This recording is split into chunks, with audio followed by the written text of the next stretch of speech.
Today, I'm going to talk about the genetics of DNA fingerprinting by looking at a mystery case reported by Mr. Wang. Hi, Detective Sunny. Someone in my house urinated on my bed. The goose down comforter worth hundreds of dollars. Please find the criminal for me. Now, I need to use evidence found at crime scene provided by Mr. Wang to find the criminal. Here are the suspects: Happy, Lucky, Max, and Orange.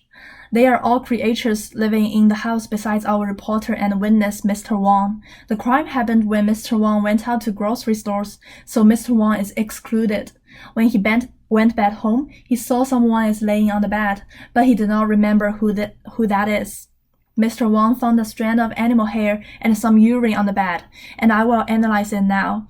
The hair sample and urine sample's DNAs were collected at the crime scene and amplified for two different VNTR loci and ran on separate gels to create DNA fingerprints.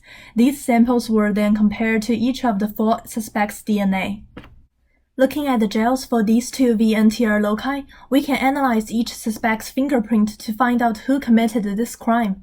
Looking at the hair sample locus 1, we can see that both Lucky and Orange's DNA match the banding pattern for the hair sample locus 1.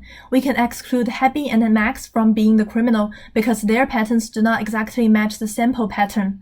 Now we move to hair sample number 2. We can see that both Max and Orange's DNA match the banding pattern for the hair sample locus 2. Happy and Lucky are excluded. Since we have compared hair's DNA on both loci, we can see that only Orange matched for both locus 1 and locus 2. We can conclude that Orange is the owner of the hair at the crime scene. Now let's take a look at the urine sample. From locus 1, we can see that both Happy and Max matches the banding pattern. Lucky and Orange are excluded. From locus 2, we can see that both Happy and Lucky matches the banding pattern. Max and Orange are excluded.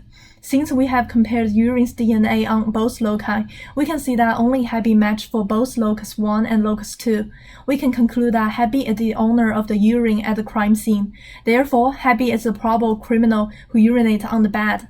Even though we already know that the probable owner of the hair is Orange, only Happy matched the urine DNA. That's why in real world, the police need to collect lots of samples from the scene and analyze DNAs on many items to get the conclusion. Another thing to notice is that Max is Happy's biological father. This can be verified by using the VNTR loci analysis. The child of the parents should receive 1 allele from mother and 1 from the father. Looking at Happy and Max's DNA, we can find that since their 2 bands are the same, we can assume that Happy received 1 of the allele from Max, his father, and the other allele from his mother. Similarly, on locus 2, Happy received 1 allele from Max, and the other is from his mother. Hope this example helps you understand DNA fingerprinting better. Thank you so much.